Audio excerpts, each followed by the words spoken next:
Okay, here we have this Hummer is in here because the owner's got a noise when he's going real slow. Let's go ahead and show him. We got it up in the alignment rack and we're going to move it. Look at this. See how much his tire is moving on this? We've got a wheel bearing that's really bad on here. It's got some idler arm issues and pitman arms, some serious front end issues with this vehicle.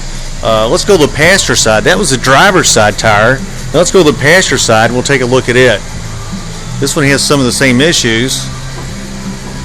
So here's what we've got. You can see the whole thing just moving. So that's not cool.